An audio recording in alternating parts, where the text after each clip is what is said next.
The Galactic Council had ruled the stars for nearly 10,000 years. In their towering chamber of glass and crystal, representatives of 57 great civilizations gathered, believing themselves to be the pinnacle of order, progress, and power. From the towering insectoid Brothari to the scaled and armored Varkal, from the ethereal Zanari to the ironclad Thrall, every corner of known space had a voice in that chamber. Humans, however, did not. To the Council, Earth was a wild world at the edge of a spiral arm, inhabited by a race barely out of its infancy. Reports painted them as reckless, stubborn, violent, and ill-prepared for the delicate balance of galactic politics. Some councillors dismissed them entirely, others laughed at the very thought of them joining their ranks. "They are savages," hissed Varus, the Varkal High Admiral, his scaled hand curling into a fist. "A warlike species that knows nothing but conflict. They will burn themselves out before they even leave their home sector." The chamber murmured in agreement. For centuries, the Council had heard the same: humans were loud, dangerous, and fragile. Too fragile to survive in the void. Then the alarms began to sound. A deep, resonating toll echoed through the chamber, a sound no one had heard in 1,000 years. It was the Council's emergency alert, triggered only when something utterly unknown entered the core systems. Holographic displays flared to life, bathing the chamber in cold light.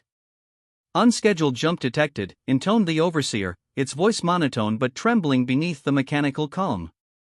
"Origin, unregistered. Vector, Sol System." The words hung in the air like a curse. Councillors leaned forward, some sneering, others suddenly pale. "Sol System. Earth. Humans. Impossible," Varus spat. "They do not have jump technology." The Overseer did not respond. Instead, the main display lit up, projecting the void above the Council's homeworld. Every pair of eyes fixed on the growing distortion in space, a swirling rift of energy tearing through the void. Lightning crackled across the stars, and with a thunderous flash, something began to emerge. And then, they saw it. A ship. But not like theirs. Not sleek, not elegant, not adorned with the glowing banners of noble empires. This vessel was forged in darkness and fire.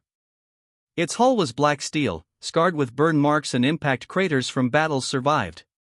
Massive armor plates overlapped like the scales of a predator. Its silhouette was angular, brutal, a weapon built not to intimidate, but to kill. It moved slowly, deliberately, as if utterly unafraid of the fleet stationed nearby. At its prow, long rail cannons extended outward, each barrel large enough to punch holes through moons. Along its flanks, missile bays yawned open like the mouths of beasts, revealing payloads that scanners could not identify. The chamber fell silent. For the first time in centuries, the councillors stopped breathing.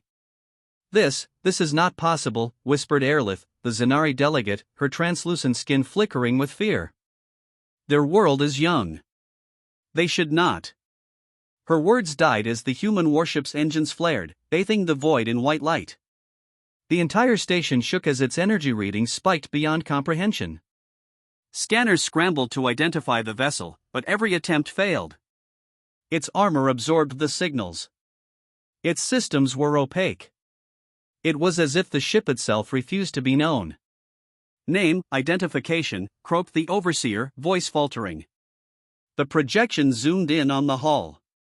And there, carved into steel with cold precision, were words in an alien tongue none of the Council races recognized. It was only when the translation programs finally decoded it that the chamber's blood ran cold. "UNS Revenant." A murmur rippled through the chamber. "Revenant. A spirit returned from death," one whispered. "What does it mean?" It meant survival. It meant that this was no fledgling ship. This was a vessel that had faced annihilation and endured. The warship turned, slowly, deliberately, and every fleet commander in orbit felt it like a blade pressed against their throats. Thousands of weapons pivoted in eerie unison, targeting nothing and everything.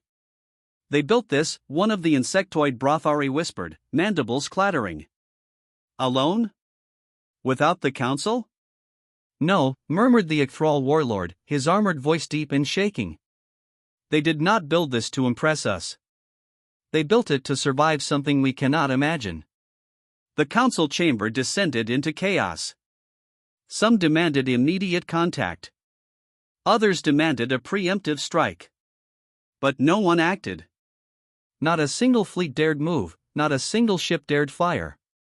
For deep in their bones, every being present felt the same cold truth: they were prey. The Revenant did not speak. Its columns were silent. Its weapons remained primed, but it did not fire. It merely lingered, watching, studying. And in that silence, every empire in the council came to the same realization. Humanity had not arrived to ask permission. They had arrived to announce themselves. The overseer's voice cracked as it gave the final report: contact established, awaiting orders. But no one gave them. No one spoke. The chamber was frozen, caught between awe and terror. Because when they saw their first human warship, their arrogance shattered.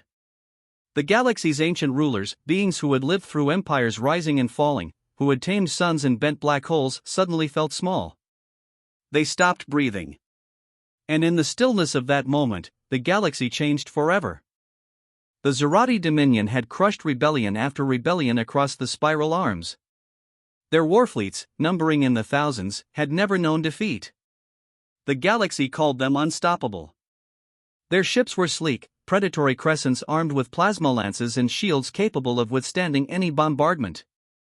Wherever their banners flew, resistance died.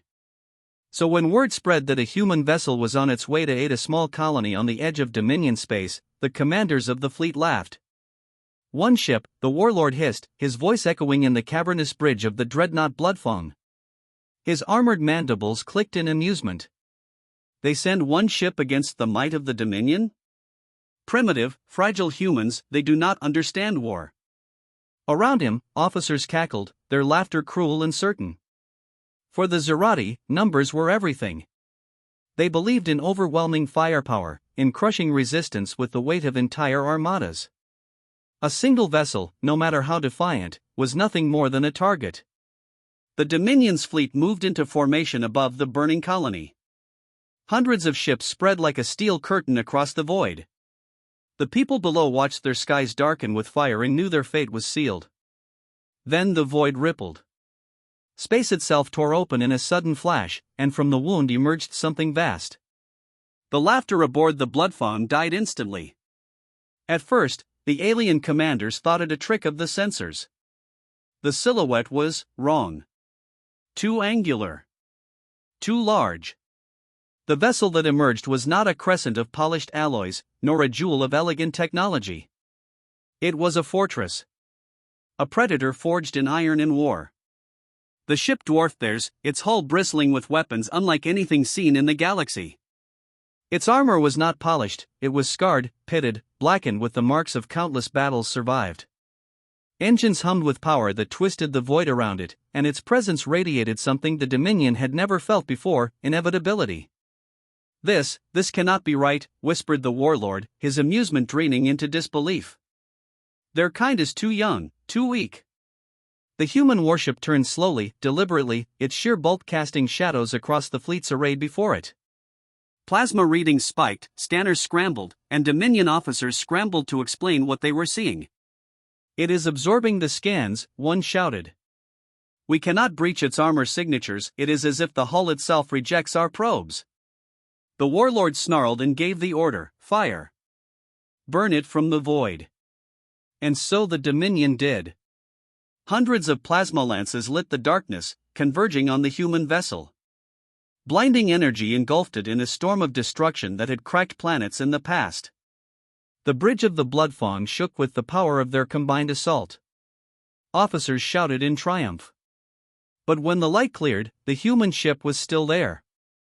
Unmoved. Unscathed. Its black hull glimmered faintly as if shrugging off the fury of 1,000 cannons. Where Dominion weapons had been certain of annihilation, they had achieved nothing. On every ship across the Armada, silence fell. The human vessel shifted, its weapons systems humming with a sound that reverberated through the bones of every being present. Along its sides, hatches slid open. Vast cannons extended outward, their size dwarfing the Dominion's largest vessels. The air grew heavy, as if even the void itself feared what was about to come. One salvo. That was all it took. The human ship unleashed a storm of firepower unlike anything the galaxy had ever seen. Rail slugs accelerated to near-light speeds, tore through Dominion shields as if they were paper. Missiles streaked into formations and detonated with blinding force, ripping entire squadrons apart. Energy beams carved through dreadnoughts, splitting them into molten wreckage in the span of a heartbeat. On the Bloodfawn, officers screamed as their fleet disintegrated before their eyes. The warlord could only stare, mandibles trembling, as his warships, his pride, his invincible armada were erased in silence. Ships exploded, their wreckage scattering like ash across the stars. "This is not war," whispered his second-in-command, voice breaking. "This is extinction." The human vessel did not celebrate. It did not gloat. It did not even acknowledge the destruction it wrought. It simply advanced, weapons primed, its every movement cold and deliberate. The Dominion's greatest fleet, once feared across 1,000 worlds, scattered like frightened prey. And in that moment, the galaxy understood. The humans had not come to challenge the Dominion. They had not come to fight as equals. They had come to end them. From the burning colony below, survivors watched through the smoke-filled skies as their executioners became the executed. They saw the human ship cut through the invincible Dominion like a blade through silk, and they whispered prayers to names they did not know. For to them, the humans were no longer strangers. They were saviors. But in the command chamber of the Bloodfawn, the warlord finally spoke, his voice hollow. They are not warriors. They are not an empire. They are something else. His eyes locked on the human vessel, its silhouette burning into his memory. They are revenants. Death given form. The human warship ceased fire. It hovered silently among the debris of the Dominion fleet, its weapons still hot, its engines burning like the heart of a star. It did not chase the fleeing survivors of the Armada. It did not answer hails. It only lingered, watching.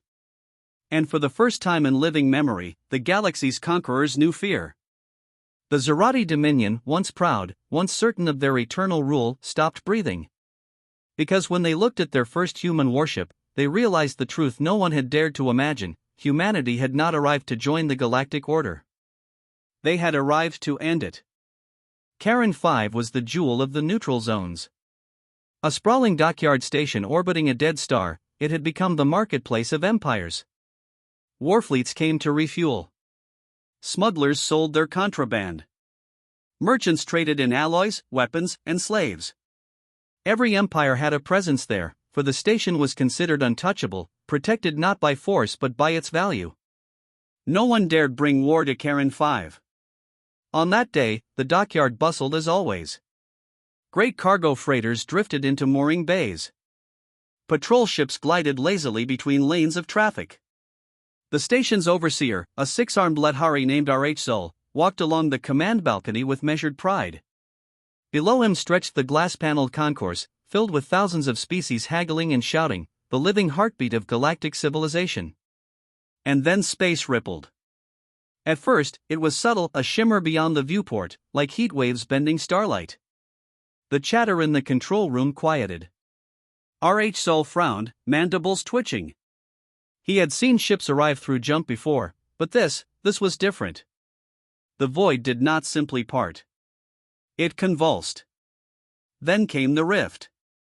A wound in reality, torn open by forces no one present could understand. Lightning arced across the darkness. Shadows bent unnaturally. Every sensor shrieked warnings. And out of that rift, something began to emerge. The dockyard workers froze. Conversations died midword. Across the station, traffic halted as every crew turned their eyes to the void. What emerged from the rift was not like any vessel the galaxy knew. It was colossal, larger than the Dominion's dreadnoughts, larger even than the arcships of the Brothari Hive. Its hull was black steel, jagged and scarred, as if forged in fire and hammered by war itself. Its silhouette eclipsed the stars, casting the entire dockyard in shadow. RH Sol's datapad slipped from his claws, clattering to the floor. His 6 hearts thundered in unison. By the void, he whispered. The ship had no curves, no artistry. It was brutal geometry, slabs of armor layered over one another, bristling with cannons whose size defied reason. Entire cities could have fit into its bulk. Its engines pulsed with an energy signature so strong that nearby systems flickered and died. Silence consumed Karen 5. Thousands upon thousands of beings, predators and merchants, pirates and soldiers alike, all stopped breathing. Their ships, once bustling in endless traffic, now hovered motionless as if the void itself demanded stillness. Scan it! R.H. Sol barked, though his voice cracked. Technicians scrambled, claws and tendrils working furiously. But every attempt failed. Their probes returned nothing. Their scanners scrambled. The vessel seemed to reject being known. It blocks everything, a trembling officer stammered. It is as if the ship is alive. Then the projection zoomed closer, focusing on the hull. For a moment, no one dared blink. There, etched into the black steel, were markings crude by galactic standards, but deliberate, purposeful. The station's translation bank swirled, sifting through ancient linguistics. And then the words appeared across the screen, stark and chilling. Earthship, UNS Leviathan. The chamber went still. Earth. The backwater. The primitive death world at the edge of a forgotten arm. No council fleet had ever recognized its people. No empire had considered them a threat. To most gathered, humans were myths at best, nuisances at worst. Yet here, before their eyes, was proof. Not a myth. Not a rumor. A warship. The Leviathan did not move at first. It hung in the void like an executioner's blade. Then, slowly, its weapon shifted, aligning not toward the station, not toward anyone's ship, but toward everything. Hundreds of barrels, railguns, and missile bays rotated with mechanical precision, until every soul at Karen 5 felt the weight of its gaze upon them. 1,000 captains whispered orders to their crews, but none dared move. No one reached for weapons. To fire upon it was unthinkable suicide. In the markets below, civilians pressed against the glass windows, staring in silence. For once, the greedy, the cruel, the lawless all stood united in awe and terror. Children of a dozen races clutched their parents' limbs, too afraid even to cry. On the balcony, R.H. Sol finally found his voice. What are they?" he asked, though he expected no answer. An old mercenary beside him, a scarred Korthan who had fought in 3 galactic wars, spoke softly, his voice hollow. They are hunters. That is not a ship of exploration. That is a ship built by prey that refused to die. As if to confirm his words, the Leviathan's engines flared, sending a tremor through the void. For one terrifying instant, the station's systems faltered, screens flickering to black. Some ships lost power entirely, drifting helplessly in the void. Then the lights returned and the Leviathan remained where it was, silent, patient, watching. The overseer received a transmission. Static at first, then a voice. Harsh, guttural, spoken in a language none had heard before. The translators struggled, fragments breaking through the distortion. Territory. Trespass. Observe. Warned. The message ended. The Leviathan powered down its weapons, but its silence was worse than any threat. For silence meant choice. Silence meant patience. Silence meant humans were not finished. The dockyard never recovered from that day. Traders whispered of the ship that blotted out the stars. Smugglers swore the Leviathan had looked directly at them, though no one could explain how. Every empire sent agents to uncover the truth of Earth, and every one returned with fear in their eyes.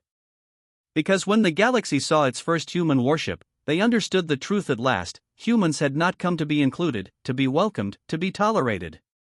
They had come because the galaxy was already theirs. And on Karen 5, in that frozen silence, billions realized the same thing. They were prey. And the hunters had arrived.